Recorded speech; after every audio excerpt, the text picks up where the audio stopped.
تازه خبر چې همدا اوس زموږ لاسته راورسېده. د سلام په وړاندې کولو سره یو ځل بیا درته یو تازه خبر ته ښه راغلاست وایم.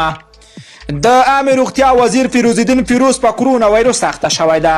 د عامه روغتیا وزارت ویان وحیدالله معیار په کرونا وایرس باندې د ښاغلي فیروز الدین فیروز د اخته کېدو خبر تایید کړ او زیاتوي چې د نوموړي روغتیایي حالات د اندېښنې وړ ده.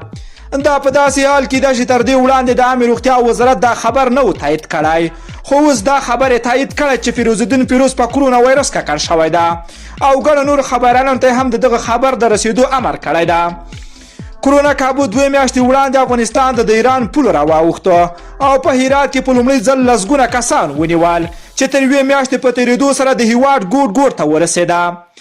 د اپریل میاشتې له 6 تر 9 نیټې پورې له پاکستان او کوزې پښتونخوا څخه له 2 لارو سپین بولدک او تورخم څخه په زرګونه افغانان هېواد ته راستل، چې دې سره د هرات په څېر کندهار او ننګرهار کې هم د کرونا وایرس په تولیدي ولایتونه بدل شول چې په ډېره کمه موده کې د هېواد هر ولایت ته دغه وبا ولېږدول شوه.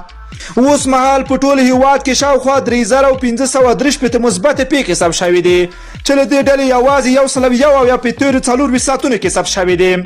په ټول هېواد کې د کرونا له امله د وژل شویو کسانو شمېر له 100 واوښتو او د نویو شمېرو له مخې 106 کسان د کرونا له امله په هېواد کې وژل شوي دي. له دغه ناروغۍ څخه شاوخوا 448 کسان بیرته روغ شوي هم دي. له ټولو دوستانو نه مننه کوم چې ویډیو مو راسره تر پای ولیدله. که چېرته خواږه نظرونه لرئ نه حتما یې راسره شیر کولی شئ. که غواړئ له همداسې تازه او دقیقو معلوماتو خبر شئ د پښتو اپډیټ چینل حتما درسره سبسکرایب کولی شئ. نور مو په پاک رب سپارم. الله مو مل شه، ښه وخت درته غواړمه.